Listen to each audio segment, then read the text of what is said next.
Всем привет! Я нахожусь на втором этаже. Так, залезла посмотреть. Тут сейчас Тёма будет с Мотей утеплять крышу дальше. Осталось совсем чуть-чуть. Сегодня уже, наверное, закончат с крышей. Сейчас будут скреплять лаги. Потому что там недоделано немножко с лагами. Такая комнатка просторная. Не надо будет нагибаться. Теперь можно будет нормально заменить постельное белье. Потому что там у нас же, где мы спим головой, у нас там расстояние сантиметров, наверное, 50. То есть мы лежим, и у нас вот на таком расстоянии находится потолок. И, соответственно, там менять вообще неудобно постельное белье. Там постоянно на коленях, там вот так вот скукожившись приходится ползать. А тут будет простор такой. Хожу, смотрю, уже представляю, как мы тут спать будем. Места так много, просторно. Вид такой красивый. Из окна деревья видны.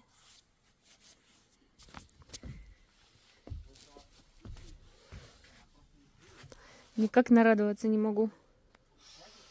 Мы будем просыпаться. Вот тут у нас будет кровать стоять в этом месте. И там еще столько места будет.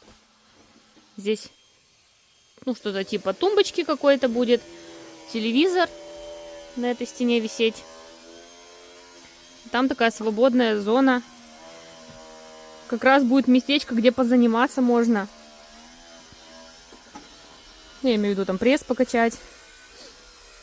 Положить коврик, позаниматься. А то у нас там внизу-то места вообще мало. Даже хула-хуп не покрутить. Потому что со всех сторон во что-то он врезается. А здесь вообще будет отличненько для занятий. Мы еще думаем вот в то место поставить камин, который у нас есть. Который с объекта забрали. И вот надо будет вывести от этого камина трубу. Либо в стену, либо в крышу. Но больше, Тёма говорит, склоняемся к тому, что в стене сделаем. Надо еще будет по самому камину посмотреть. Насколько он по высоте и получится ли вывести в стенку. Но хочется его все равно сюда поставить. Вечерком прийти, так дровишечки закинуть, посидеть, побалдеть. Здесь коврик можно постелить. У нас есть ковер такой с ворсом вот с таким. Здесь как раз грязи будет минимум, потому что в основном все внизу ходят. Сюда уже заходим только поспать. Вот сейчас будут лаги скреплять. Вот в этих местах. Тёма там пилит арматуру эту. Здесь вход, площадка лестничная. Здесь будет стеночка. Это объясняю для тех, кто недавно смотрит. У нас новых подписчиков много вот. А здесь будет вход в гардеробную. Здесь надо будет как-то распланировать полочки, чтобы много всего вещей можно было положить. По максимуму использовать место. Сюда выходим. Тут площадочка. И какую-то лестницу придумать надо. Котел вот хотим поставить. Но котел, если под лестницей вот там влезет сбоку, то вообще отлично было бы. Мы у одного заказчика делали ремонт в доме. И у него как раз тоже вот второй этаж, также лестница идет. И рядом сбоку у лестницы стоит котел. Дровяной. В него там один раз подкидываешь в день или там один раз в 2 дня. И все, он натапливает. Ну, все от котла зависит. Все от котла, от цены зависит. Чем дороже, тем можно меньше подкидывать. Надольше хватит. Ну и плюс у него еще стоит котел электрический. Там, когда температура опускается в обычном котле дровяном, электрический подключается и дальше уже им отапливается дом. И провести у нас, тем более, радиаторы тоже остались с объектов. Очень много радиаторов хватит и сюда. И вот туда вот тоже повесить надо будет. Если там место будет, то может там сбоку радиатор повесить. Либо вот на эту стенку какой-нибудь маленький. Вот с той стороны. Ну, сверху 2. Внизу, наверное, 1. Может быть, тут еще вот где-то в этой части тоже радиатор. Чтобы тоже было тепло. Ну и, соответственно, еще в той комнате. В ванной у нас теплый пол сделан.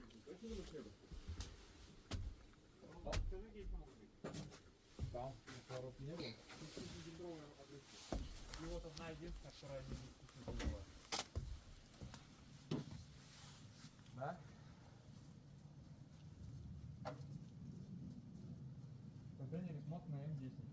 На улице дождь только что прошел. 8 градусов на улице.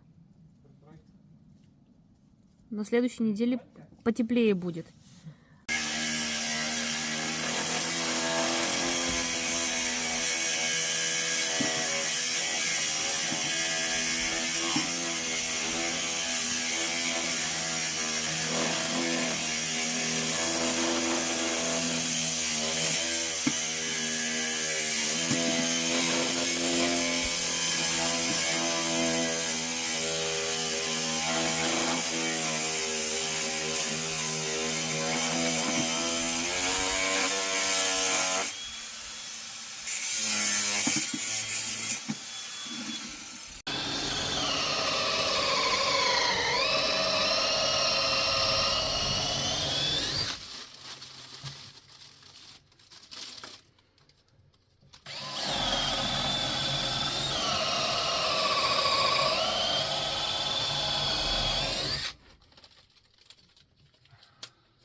Эй! Что? Что он это? Вот, походу, закусился туда. Блин. Эй! Эй!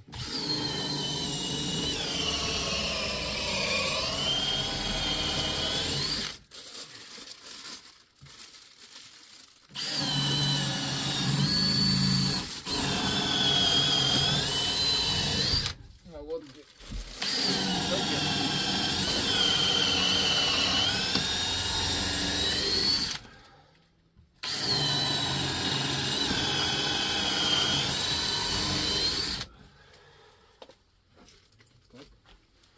А здесь-то уже, Тёма, между комнатами утеплитель.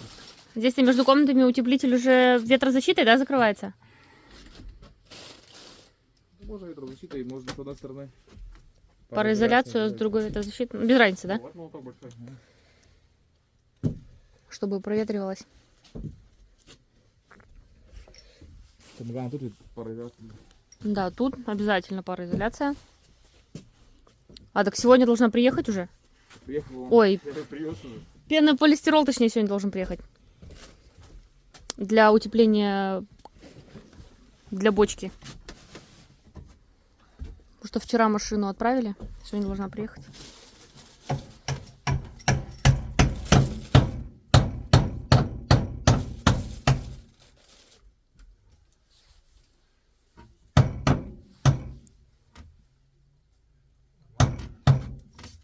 Блин, надо было подойти, крутить.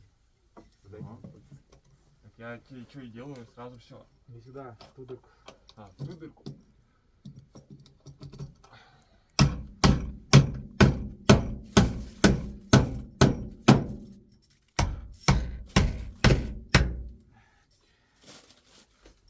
Усиливаем. Ай-яй-яй. Крепкая крыша. Так, на. Крепкая крыша.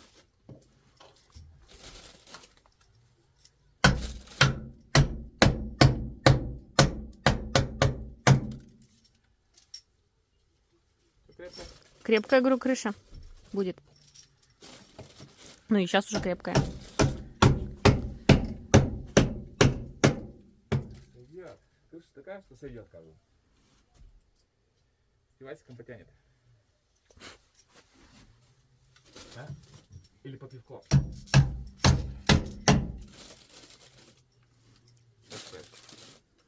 Или Потом, без пивка потянет.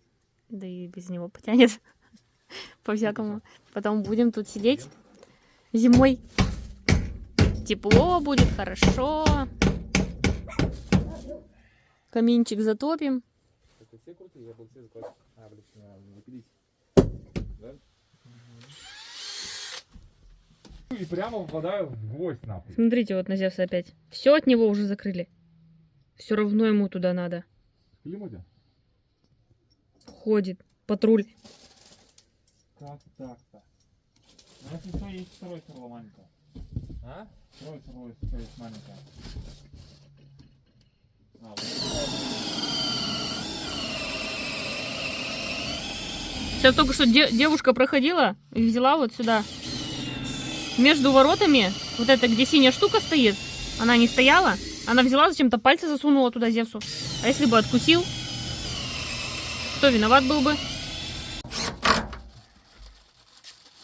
Туда не попал.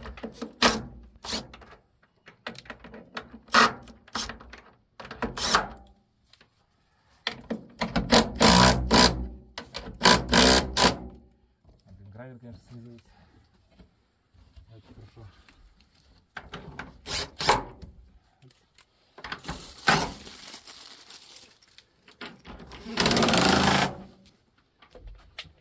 Может, с одной стороны был просто гравер, да и все, на такой моде.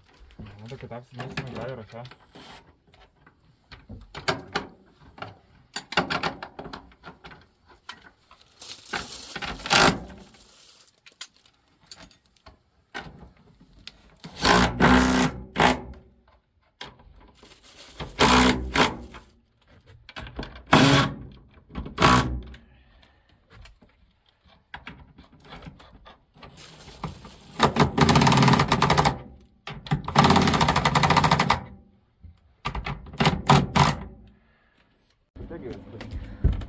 Хорошенько так подтягивается друг к дружке.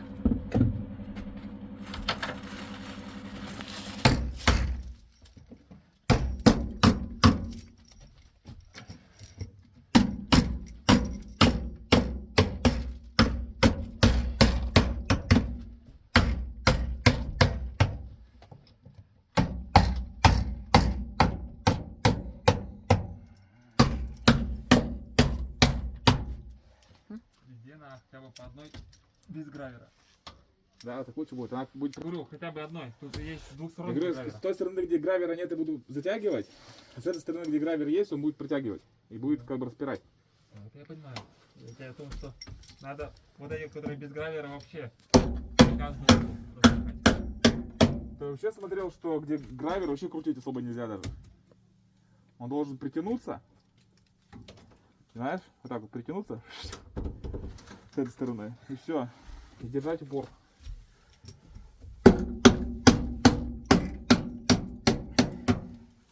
Нормально. Вот еще.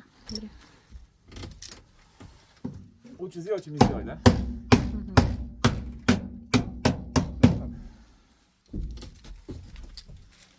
Вот хоть сказал, что не надо делать. Делаю. А что? Что делаешь? Я говорю, без гравера с двух сторон будет. Есть такие. Надо их распределить, чтобы они не были все чисто на одной. У нас граверов-то ведь не на всех хватило. Там где-то штук 5, наверное, без них вообще. Не 5. Больше? Прям на каждую. Вот сколько их?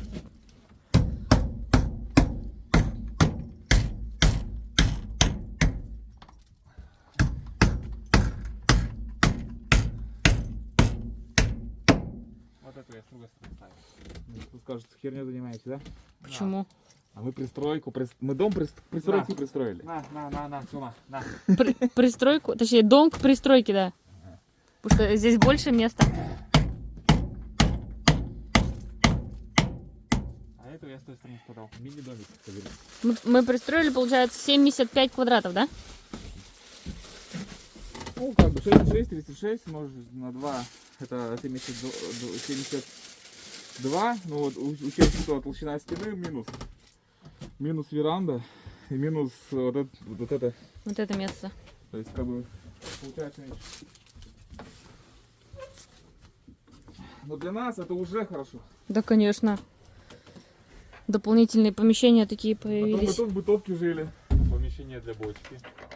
И помещение для бочки. А, помещение для бочки, да, это тоже можно учитывать. Потому что у нас оно как одно целое все будет.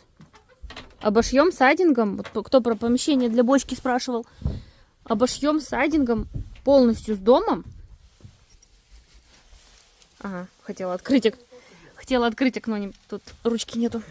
Все молотки там, В общем, вот, обошьем вместе с домом сайдингом, но пролет будет такой между домом и пристройкой метр. Там можно будет какие-то вещи складировать. А со стороны это как одно целое будет. Потому что там вода будет. И как бы хочется, чтобы подальше от дома стояла.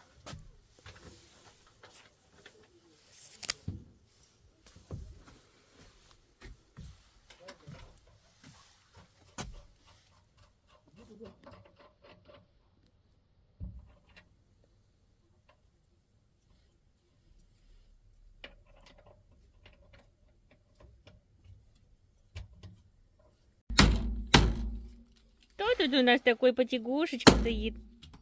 Бойка.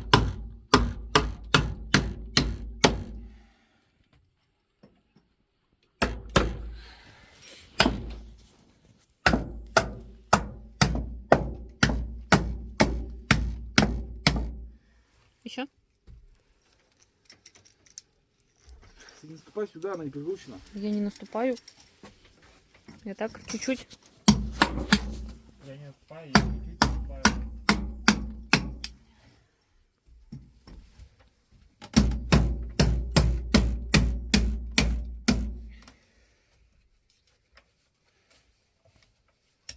Ай. Сколько осталось? Немножко осталось. Все уже, все много. А, много наоборот? Почему ты говоришь, не хватает? Ну так на 9 Вот штук. здесь нету. На 9 штук ты по 7 штук должен был пилить. По 14 сантиметров, если они. Так хватило? 14, 14, 14, 14, 14, 14. Это получается что? Это получается Модя? почти 90 уже. Так тут-то нету вообще. Так мы, Ну так на 7 штук мы должны были пилить. Раз, два, три, 4, 5, 6, 7, 8. А, вот 9. А, 9. Ну 7 на 9, 63.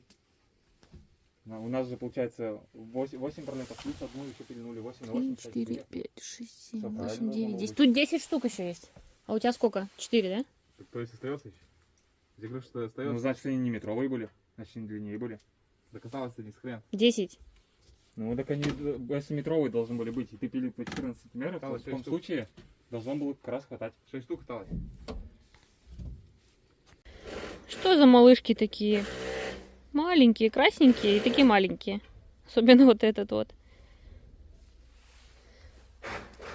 Что-то кабачков новых не видать. Этот я пока не снимаю, я жду, когда он вырастет, чтобы его кольцами нарезать и в морозилку брать. Новых что-то и не видно. Ну там вот есть, но они пожелтели, видимо, из-за холодов таких. В теплице сейчас посмотрела, там 13 градусов. В теплице 13, а на улице 9.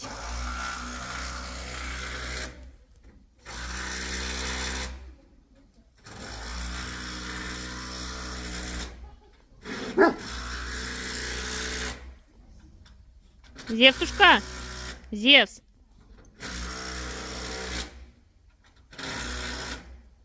Зевс!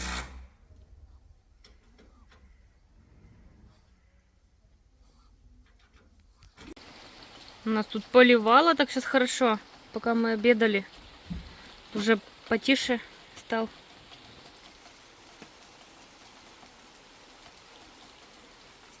Мотя сейчас поедет в магазин. Что-то надо докупить. Кстати, сейчас печеночные оладушки вот эти ели с гречей, которые я вчера готовила. Или как печеночные котлеты или оладьи, я не знаю. Так, такие вкусные, я первый раз готовила. Такие воздушные, такие вкусные, обалдеть. Так что советую, кто не пробовал, приготовить. А вот как домик смотрится со стороны.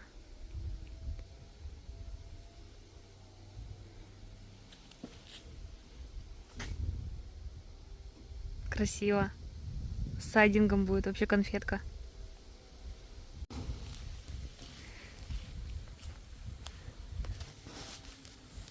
Сейчас Мотя должен подъехать. Он за гайками ездил. И поедем сейчас до машины. К нам фура едет с пенополистиролом. Так вот, будем сейчас оттуда возить. Докуда он доедет, будем на прицепе возить до дома. И Барсик.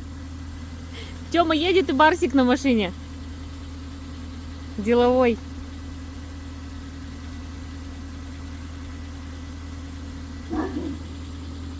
Барсуточка. Котик.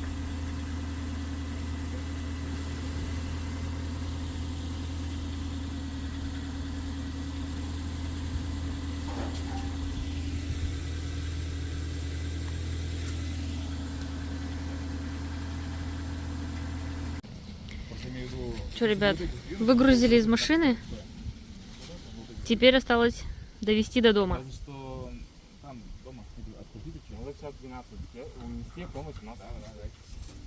За два захода, да, хотите?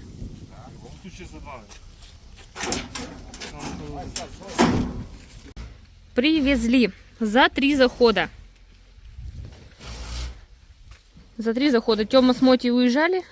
Я стояла, караулила, чтобы никто не стащил. Все на месте. 30 пачек утеплителя. Барсенька! Чего же тут жалуется, чего-то жалуется, идет? Ну чего? А время-то уже в итоге 4 часа. Уже даже 5. Сейчас Тёма говорит, еще немного поработают там. Утеплять уже сегодня не будут. Уже, говорит, не успеем все равно. Там надо вот все просверлить. А я тогда пошла, взяла ножницы, пойду пообрезать. В Телеграме спросила у подписчиков, что мне сделать с помидорами. Потому что ведь не успеют они у меня вырасти. В итоге мне написали, что обрежь верхние цветочки. Чтобы они на себя, видимо, силы не забирали. А успевали созреть вот эти. Их очень много тут. Поэтому я сейчас все пообрезаю. И листья тоже, наверное, пообрезать. Может быть, немного оставить. А цветы поубирать все вот эти вот. То же самое с черри. Посмотрите, сколько много цветов. Все в цветах. Обалдеть. И огурчики. Кстати, тут прям солнцем нагрело сейчас теплицу. Тут тепло. Надо закрыть. Вон, почти 20 градусов.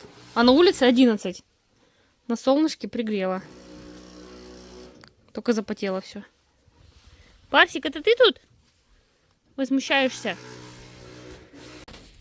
Вот такую кучу. Еще и перцы под раздачу попали. Тоже поотрывала. Потому что тут даже цветочков нет. Вот здесь вот какой-то появляется цветок. Так, все пусто. Там вроде что-то растет. А так помидорчики вот такие лысенькие. Я оставила, не знаю, нужны вот эти листья или нет. Или их тоже надо убрать. Помидоров-то много. Черри тоже полностью пообрывала. Оставила только там, где есть какие-то помидорчики, веточки. Здесь куча, там куча.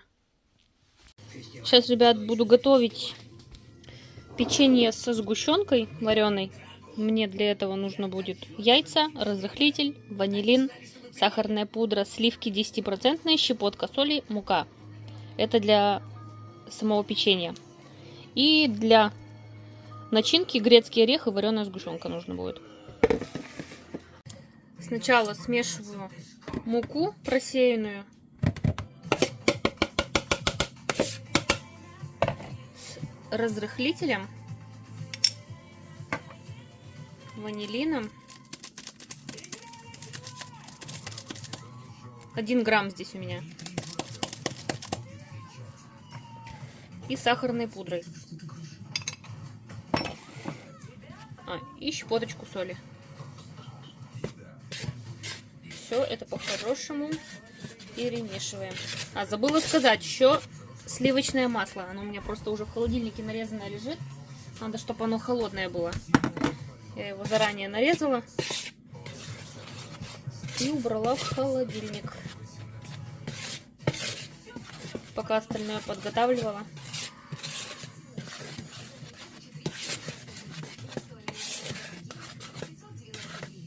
Сухие ингредиенты смешала. Теперь надо со сливочным холодным маслом перетереть вот эту смесь вручную.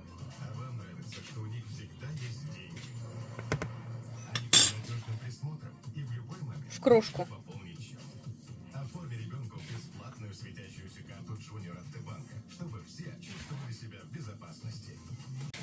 Вот такое вот рассыпчатое оно. Полностью все перетерла. Больше кусков масла не чувствую. Ну, прям все рассыпается. Сейчас быстренько сюда добавляем 2 яйца больших и сливки.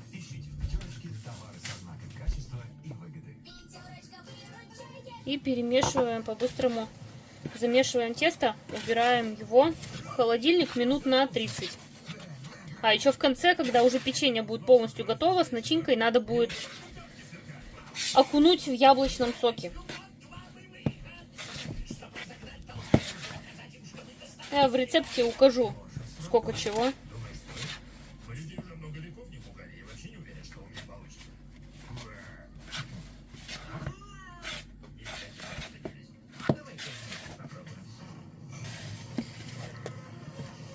Тесто.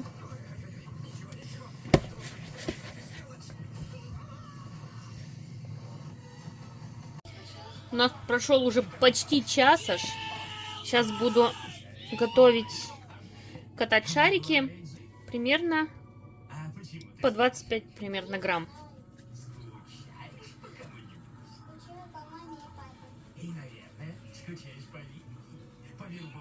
Такие вот ровненькие сделать. И выкладываем. И все то же самое со всем остальным тестом. Много. А?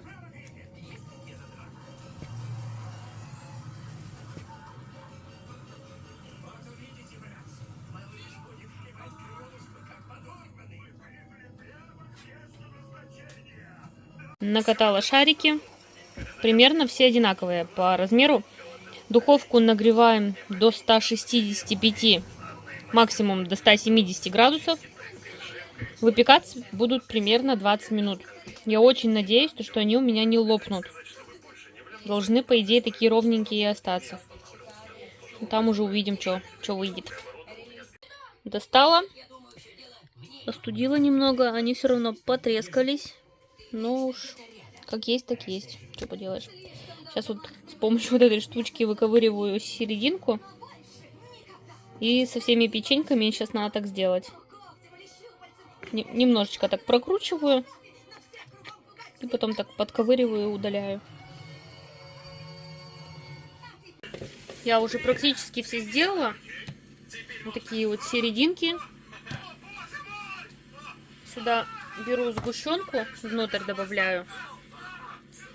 И потом туда внутрь грецкий орешек засовываю. То же самое со второй частью.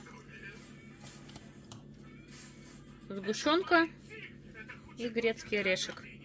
И потом смазываю одну часть тоже сгущенкой вареной. Напоминает, кстати, орешки, которые я делала со сгущенкой. Вот. Вот такие вот печеньки. Теперь каждую печеньку надо на 2-3 секунды опустить в яблочный сок.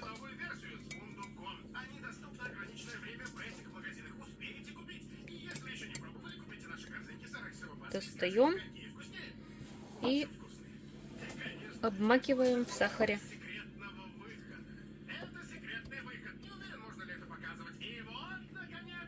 Можно добавить какой-нибудь краситель. Я решила ничего не добавлять. И все, печенье готово. Ну, там пропитается, соответственно, там пару часов. И можно кушать.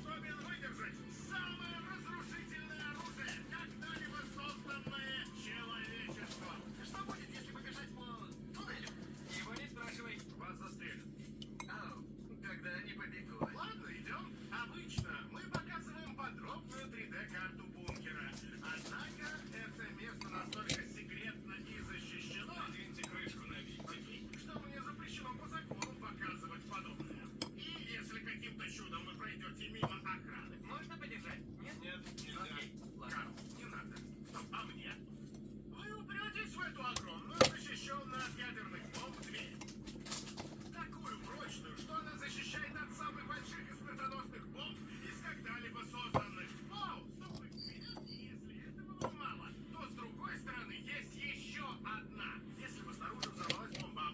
Так, ну что, все готово. Вот такие печеньки. Они потом пропитаются сгущенкой. Грецкий орех тоже такой мягкий внутри станет. Плюс еще яблочным соком пропитаются и будет вкуснотища. И из остатков, которые я выковырила внутрянку вот эту, я их смешала со сгущенкой и скатала вот такие шарики. Они тоже потом потверже станут. Я их в холодильник сейчас уберу. И, ну, чтобы не выкидывать. Так что вот. Такие вот вкусняшки к чаю. Тут курицу поджарила на шаурму. Сейчас буду делать шаурму вот с этими специями. И все, на этом буду заканчивать ролик. Всем спасибо за просмотр. Ставьте лайки, пишите комментарии. Всем пока, до следующих видео.